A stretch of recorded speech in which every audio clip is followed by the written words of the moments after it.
Am I the arsehole for checking my husband's dashcam footage without his consent? Story time. I recently went on a hen do and my husband was supposed to be looking after my dog. Keyword, supposed to. On the last day of my trip, I got a phone call from my husband Steve telling me that our dog Ellie had run away. He was absolutely distraught. He was crying that he couldn't find her. He told me that he'd taken her for a walk and that she'd bolted into the bushes. He said that he tried to follow her and stayed for hours trying to find her. Ellie is a really small dog. She's a poodle mix and she's nearly 13 years old. In the whole time I've had Ellie, she has never ever tried to run away before. So as you can imagine, I was a little bit suspicious about all this. But I reassured myself saying, why would Steve lie to me? We came home straight away and Steve was surprisingly okay. Unlike us, might I add, who was absolutely heartbroken. Ever since my husband started working from home, he's always been annoyed at how much attention we gave Ellie. And he often complained about how we disturbed him from work. So a few days later, we ended up getting this random call from an animal shelter. And this place was 50 miles away. And if you haven't guessed, they told us that they had found Ellie. When I ran in to tell Steve, he was literally like, oh, okay, that's great. I was like, babe, I've just found the bloody dog. I even said at the time, I find it so weird how she got so far on her own. And Steve made the point that somebody might have stolen her. He said somebody probably stole her, realised how much of a nightmare she was, and then dumped her somewhere. And at this point, my suspicion was growing massively, so I decided to check his dash cam. So he went out drinking one night, so I copied all of the day's footage from when I was away onto my laptop. And that was when I saw it. The day he rang me telling me that she'd gone missing, I caught him loading Ellie up into the car and driving over 50 miles away and ditching Ellie. The dash cam caught him loading Ellie out of the car, throwing her favourite toy into a field and then telling her to fetch. When she ran off to get it, Steve drove away. So when Steve got in that night, I immediately confronted him about it. And when I confronted him, he laughed in my face. He couldn't understand why I'd looked so much into it all. He said he dropped her there so she could find a nice farm and live a better life. Then the next morning when he'd sobered up a little bit and he realised how I'd found out all this, he told me I was in the wrong for all of this for checking his dash cam without his consent. So what do you think? Am I in the wrong here?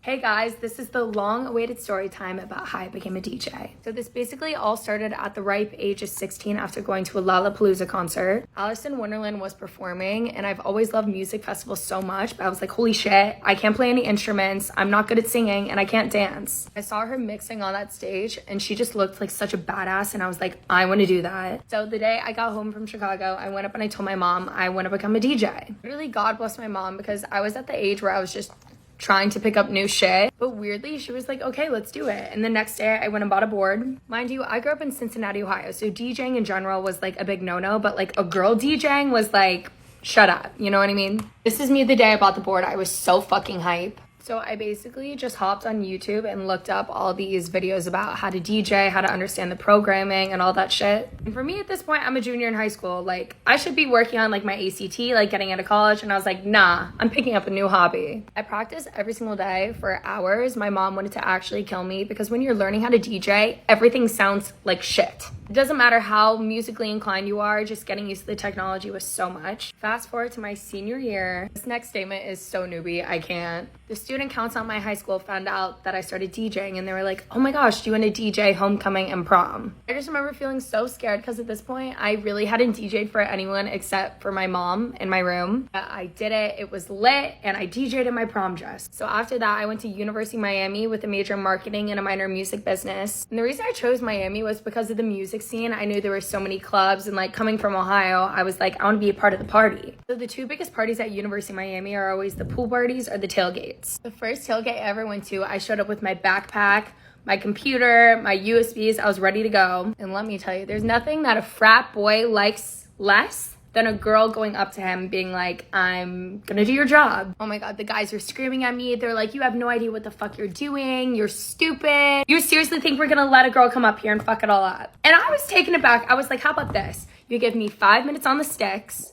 and then you can tell me if you want me to get off. If you don't like it, fine, tell me to leave. So I went on and basically had a boss ass bitch moment and they all shut up. And I stayed for like 2 hours and played the tailgate. One of the guys that was at this tailgate was like, yo, do you want to come and DJ at this club? I was like, okay, let's do it. So I DJ'd my first club at 18. That shit was crazy. When I mean this club, I go up to the security. I'm like, hey, I'm the DJ for the night.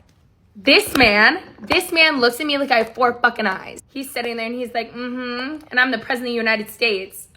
And I was just a little baby. I was like, damn, don't do me like that. I seriously don't think there's been one time that I DJ'd where someone didn't look at me like I had 4 eyes and thought I was lying when I said I was gonna go. Just because I'm a hot ass bitch with big ass titties. I swear to God. The amount of people that just told me to stop chasing my dream and to go into business or do whatever. I never listened to them and never took no for an answer. And I just DJ'd in Ibiza at Ushuaia. Woman found out her husband was cheating on her while they were celebrating their 10th wedding anniversary in Hawaii. The husband had landed in Hawaii 3 days prior to the wife's arrival for a business trip. When the wife arrived 3 days later, the hotel concierge tipped her off that her husband had been going into his room late at night with another girl. Now, the wife could have stormed up there, caused the scene, and confronted her husband, but she's more the passive-aggressive petty type. Instead, she waited till he fell asleep that night, and then she grabbed his wallet, phone, and keys and headed to the airport to hop on a flight back to the mainland without him. This dude wakes up the next morning and he can't figure out where his wife is because he can't call her, he doesn't have a phone, and he can't find his wallet or his keys anywhere. He doesn't know what to do. And then at 11 a.m. they kicked him out of the room because his wife had checked him out of the hotel the night before when she left. And he's like, hey, just let me stay another night while I figure this thing out. And they're like, hey, can you put down a credit card for the room? And he's like, I don't know, I don't have any credit card on me. Then he asked the hotel to see if he could use their phone to contact somebody who could help him, and the concierge came over and said, sir, you're no longer a paying guest at this resort, you need to get off the property. Eventually, this dude finds somebody on the street who will let him use their cell phone, and he calls his side piece who is still on the island and is like, hey, can I stay with you? And she's like, I'm with my husband, what are you talking about? You can't stay with me. Now this guy's just meandering around downtown Honolulu on a Sunday night contemplating his existence, and he can't get to the bank to get any money because all the banks are closed. So he spends the night on the sand at the beach, and then he wakes up on Monday morning and he goes to the bank and asks for money out of his account, but they're like, we don't know who you are, sir. Like, you can't prove with identification or a debit card that this is actually your account. Apparently, he was able to go down to the police station and file a report for his stolen identification, and then they issued him a temporary pass, which got him through TSA and back to the mainland. Wife couldn't wait for him to get back to their house because while he was over in Hawaii playing real-life Oregon Trail trying to figure out a way home, she had already moved herself completely out of their house and invited some homeless people to take up residence there. So when he walked through the door, there were 3 random dudes there just waiting to greet him.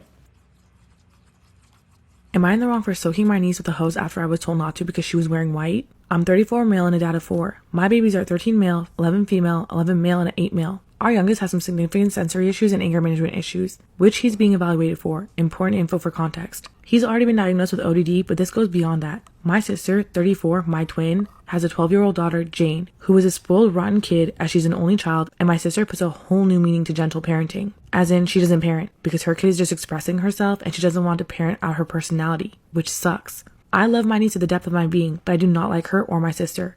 I don't know how else to put it. Now on Saturday, we had a memorial of life service for my uncle who passed away several months ago. It was held at my brother's house. There was probably about 12 kids there. We got easily 40 of those 60-pack water balloon things and let the kids go ham. It was a huge ordeal. However, my youngest at some point decided the water was too much for him to handle, said he was done playing and came to sit by me and dry off. He was being great, which I was grateful for because he has a lot of bad days. But my niece kept coming and throwing more water balloons at him after she was asked to stop. It was causing him to spiral and he starts raging out. And my sister was telling me to calm my kid down and tell him to stop being a baby. She didn't want to get wet, so every single time he went to throw one back, she would start screaming, telling him to stop. At that point, my sister got involved as well and yelled at my son saying, "Don't you dare." She said not to get her wet because she's wearing white and it'll be see-through. I told her to tell her daughter to stop throwing water balloons at my son because he had already said stop, and she said, "He's already effing wet." So basically my niece was perfectly fine to throw shit at my kid, who asked her to stop repeatedly, but they weren't letting him defend himself. The last time my niece came up to him, I spoke and said, "Don't think about it." He said no. She didn't listen and threw it anyway, so I grabbed the hose behind me and drenched her for a solid 30 seconds. She immediately starts crying and covering herself and goes to hang out in my sister's car. My sister starts berating me and saying that I knew it was going to make her see-through and decided to be a creep anyway. My mom and father kicked her out for that comment. I'm getting texts from my brother-in-law, however, saying that I'm a pig and what I did was uncalled for and abusive, and that I would never be allowed to see my niece again because I'm inappropriate.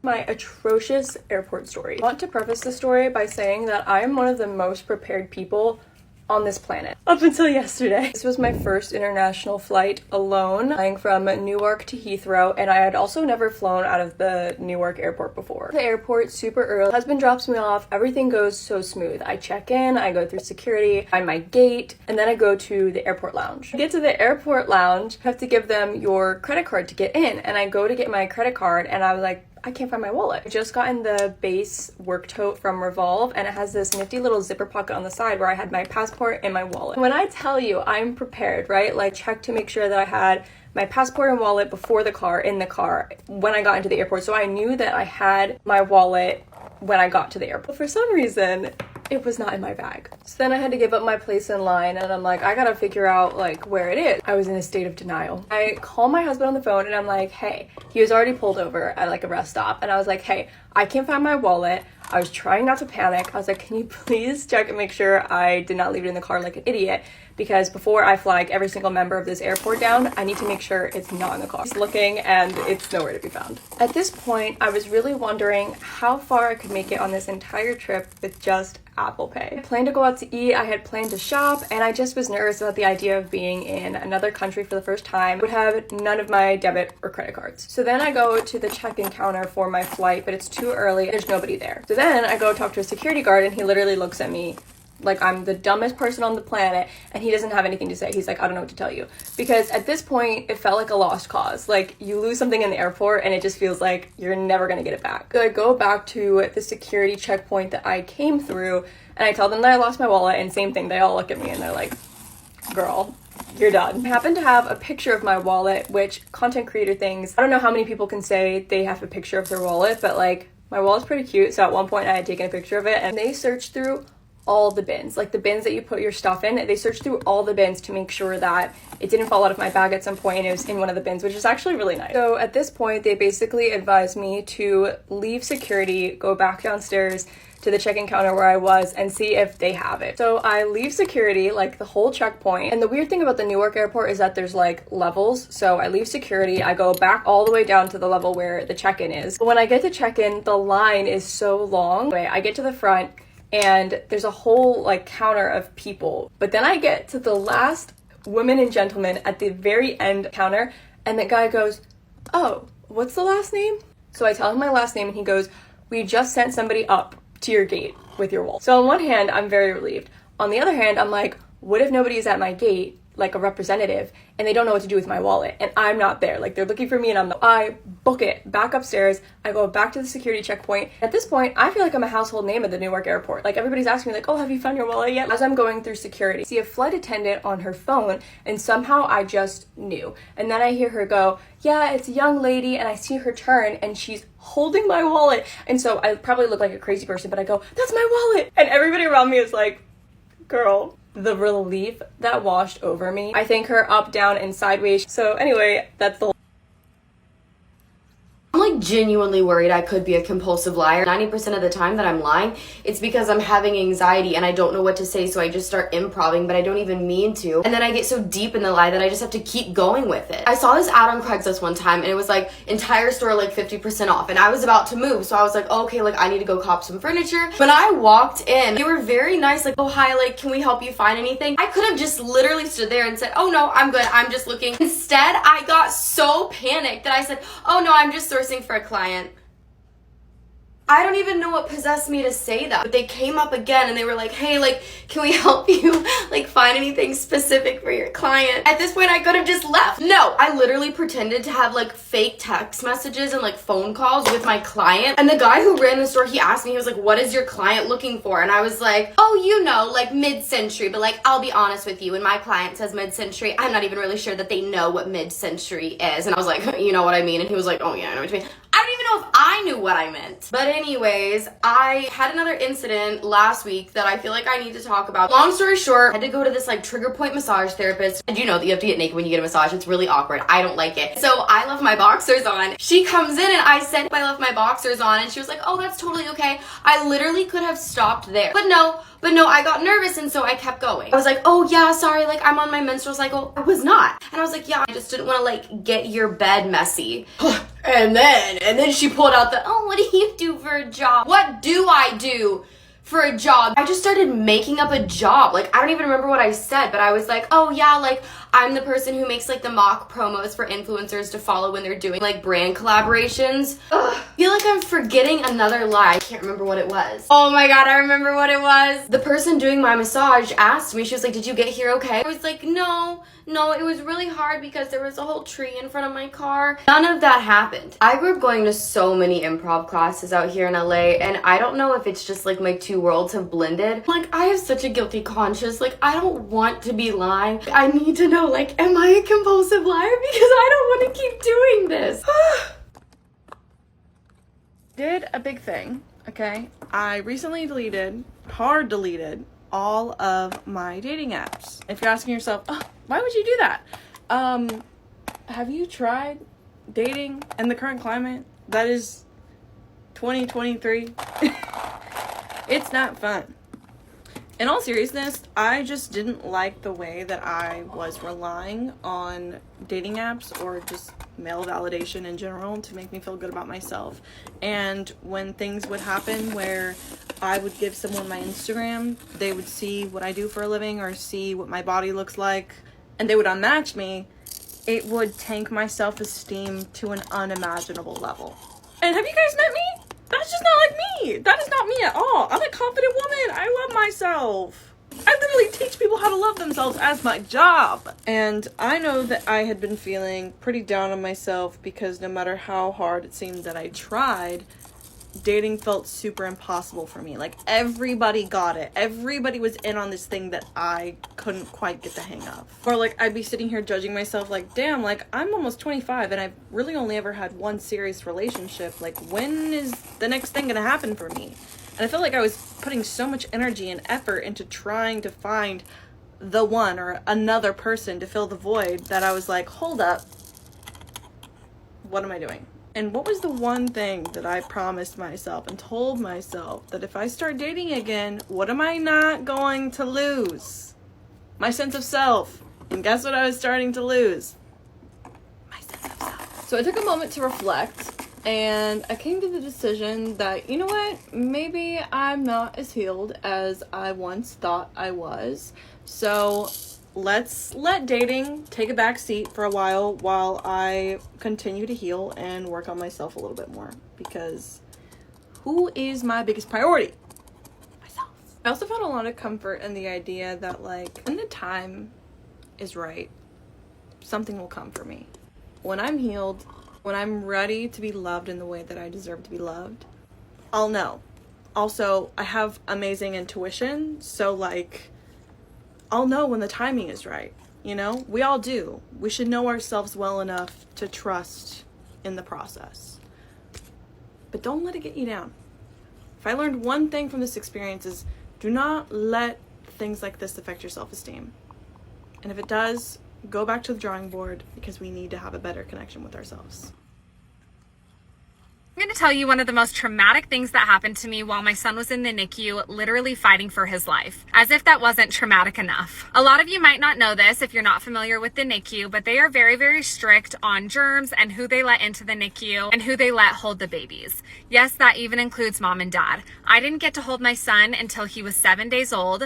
My husband didn't get to hold my son until he was 8 days old, and it took a couple months for grandparents to be able to hold him. There's obviously very good reason for this. Beckham was very, very sick, and we wanted him to have the best chance at making it, so we did anything they said. However, as Beckham progressed in the NICU, it obviously got harder and harder that I had absolutely no control. It was hard not to feel completely helpless that my son's life was in the hands of other people. Even though I was so grateful for it, it was still so heartbreaking and such a loss. So one day I am walking into the NICU, and at this point, my husband and I and both sets of grandparents are the only ones who were able to hold Beckham. Not even my siblings or friends were allowed to hold him. When I walk in, I see a woman holding Beckham. So of course I'm just thinking that this is a nurse that I must not know, even though I felt like I knew absolutely every nurse in that NICU by name. As I walked up, I realized that this wasn't a nurse, so I politely asked her who she was and why she was holding my baby. Come to find out, there is a cuddler program, meaning that cuddlers are able to come and work at the hospital. They're volunteers, and they just get to cuddle the NICU babies. However, you do not have to have consent from the parents in order to do this, and that's where this story gets really twisted. Although they did screenings for the people who were the cuddlers, I don't know who that cuddler is, and I also don't know if someone in their household is sick, and they certainly don't love my child as much as me or one of my family members. Had I signed something that said I was okay with this, I certainly wouldn't have been upset. However, I'm going through the most traumatic experience of my entire life, and I see some random person holding my baby without me giving any consent, who is not a nurse and who is technically not an employee of the hospital. When I say I lost my shit, it's a moment I'm not proud of, but I look back and I just really don't think I could have handled it any differently. I was already at one of the the lowest points of my entire life, fighting with depression, anxiety, and just overall heartache that my son wasn't healthy and home with me. Needless to say, I just about ripped my son out of her hands and recommended that they completely get rid of the cuddler program. Talk about traumatic. Be with me while I share mine and my husband's first kiss story. This is a really funny one. It's embarrassing for both parties involved, and it's very on brand for me and my husband's. Really set the tone of our relationship. We had been talking and hanging out for about a month at this point. This was in high school, our junior year. Like, I would see him probably 3-4 nights a week. He'd come and like pick me up after dance at my parents' house, and we'd just like go for a drive. We'd talk. We'd sometimes go to like lookout points. In Utah, there are a ton of like lookout points in the mountains that people will drive to, and it's typically so that you can make out or kiss. We had gone to a couple at this point, but I feel like now it was like at the point where it's like, okay, we should probably have our first kiss by now. Well, Sam picks me up after dance. It's like school night. I'm not trying to be out too late. He starts driving. He was like, we're gonna go to, this is where it gets weird, guys, so bear with me. There's a really pretty cemetery up in the mountains, really close to where I grew up. Looking back, I'm like, why the heck was this a spot? But it was. On the way up to the cemetery, there's a turnoff that's not part of the cemetery, but it's like a turnoff to a little lookout point. A lot of us in high school would go there and like make out with our boyfriends. You have to go inside the cemetery gates, but it's not like by any of the like graves or anything, so it's not that creepy. Anyways, he's like, let's just go up there because it's close. It's like maybe 5-minute drive from my parents' house. So we get there, and as we're driving up there, I'm like, oh my gosh, he's totally gonna kiss me tonight. He's taking me to this spot, like it's gonna happen. So we get to the spot, we start talking, literally like an hour goes by, and I'm kind of like, okay, what's happening? Like, are we going to kiss or not? And there was kind of a few moments where it could have happened, but it just didn't. It's like 10 p.m. and I'm like, okay, well, I gotta go home because it's a school night. My parents are like waiting up for me. Gave it a couple more minutes, and I'm like, okay, he's for sure gonna do it now. I could tell he like had the energy, like he wanted to do it, but it was just like, he was just nervous and wouldn't do it. So, getting late, we should probably go home. Like, our parents are gonna be wondering where we are. So it doesn't happen. We get the truck going, start to head out. We get to the gates of the cemetery to like leave, and they are locked. Like, it's like a huge gate that's like locked shut. You can't open it up yourself. You're locked inside of the cemetery. You're like, oh my gosh, what do we do? We're like, okay, we just have to park the car here. We'll just walk to your parents' house. It's like a 10-minute walk to my parents' house, so it's not that bad. And we start walking to my parents' house. I kept thinking, I'm like, he's gonna hold my hand or he's gonna do something. Nothing. Get to my parents' house. I go get the keys to my car, and I'm like, I'll drive you home. And I'm back to his house. He lives pretty close. That's why I'm just like, the night's a bust. Like, he didn't kiss me. We'll try again next time. He didn't want his parents to know that he got his truck locked inside the cemetery. So he's like, don't pull into my driveway, just like drop me off down the street. We get to like the corner that his house is on. Says bye, he gets out of the car, he starts walking away. I look at him, and he's turned back around, and he's like coming back to the car, and I was like, oh my gosh, it's happening. Open the door, and I get out, and I'm like, what? And he's like, I didn't get a hug. And I'm like, oh crap, it's happening. In my car, I start walking to him. He gives me a hug. I can tell, I can feel the energy. I'm like, it's gonna happen, it's gonna happen. Pull back, we make eye contact, and for some reason, I didn't think that I should just like wait a split second, and I like go in so fast to kiss him. We headbutt each other. Our lips don't even like make contact. They were like off. I literally like bonked heads with him. We pull back, and Sam goes, let's try again. It's just so cringy. I can't believe I'm even saying this. Go in again, and this time lips lock. It was just a quick little peck. I didn't really discuss why I decided to headbutt him, but it was just a common like, that was really weird. Why did you do that? Walked away. He went back inside, and I got in my car and literally almost peed my pants because I was laughing and also like so stoked. I called my friend. I was like, we kissed. Quite the evening, quite the build up, to be honest. And then after that, we kissed all the time. Like, I think the next time we actually went back to that same lookout point and made out for like an hour in the car. So yeah, that's our story. Why did it have to involve a cemetery though? My boyfriend cheated on me with 3 girls, but I got revenge with a maid costume that he wore. I met my high school boyfriend Daniel when I was in 9th grade. Back then, we were both chubby dorks, obsessed with anime, and we had a pretty instant connection, even though we only got together in 11th grade. Still, I was super happy to be in a relationship with Daniel, and there were a lot of moments where I thought about marrying him and going super long term. In senior year, we applied to all the same colleges so that we would be able to stay together, but earlier in that year, Daniel started hanging out with a different group of guys. They were your stereotypical pupil eye necklace wearing F-boys, the heartthrobs of our grade, and, well, they turned my unathletic, anime-loving boyfriend into a total stud. I was ecstatic with the change, and I even started going to the gym with him. However, I started my fitness journey months after Daniel did, so I was still a little chubby and soft, and Daniel hated that. He started complaining about my appearance excessively, saying I was too ugly, too fat, too flat to be a real girl. To this day, I'll never understand why Daniel didn't just break up with me. I know that there was a point when he genuinely loved and cared for me, but for some reason, instead of treating me with an ounce of respect, he went and cheated on me. 3 times. First, with my sister, who was in college when it happened. Then, he made out with my cousin Samantha at my own graduation party. And the absolute final straw came when I saw Snapchat stories of Daniel hooking up with my best friend. At this point, I knew 2 things. 1, I had terrible friends, and 2, I needed to finally end things with Daniel. So, I did. Here's the thing, though, we had still planned our futures together, so Daniel and I were still going to the same small, artsy college and the same business school within it. In other words, I wasn't actually escaping Daniel by breaking up with him, I just had earned a little break from him over the summer. However, right at the beginning of the summer, my TikTok feed became filled with glow-up tips and whatnot. I figured that going to the gym wasn't changing my body as fast as I liked, so I decided to actually try and glow up like Daniel did. Cue way too many exercises, detoxes, and even subliminals. However, a month in, I'd found a few things that actually seemed to be working, going to the gym, using some special skincare products, and, weirdly enough, this bee pollen supplement, which freaking changed my life. And I won't gatekeep that last one for my other flat girlies out there. Basically for all 3 months of summer vacation, I took a supplement called Grow My Girls from bevitality.com, because even though I was losing weight and gaining muscle definition, my chest was flat. And losing weight just made that more obvious. So, after taking the supplements every day for months, which was supposed to increase my estrogen production and give me a more mature figure, your girl went from being a double A to a proud C cup. And all this meant that by the time I had finished my first semester of college, things had changed. I was hot, I had actual breasts, and most importantly, I felt confident. In my next semester, I intentionally found out what classes Daniel had so I could take them, and his jaw actually dropped when he saw me in his introduction to microeconomics class. But I wasn't the weak, lovesick girl he cheated on anymore, and I was in it for revenge. I was playing the long con, so I acted like everything was normal between us, even flirting a little here and there, and I gave him more than enough signals for him to soon ask me out again. Obviously, he did, and I accepted. This time, though, I had a plan. See, Daniel's college friend group was exclusively frat boys, and not the friendly kind.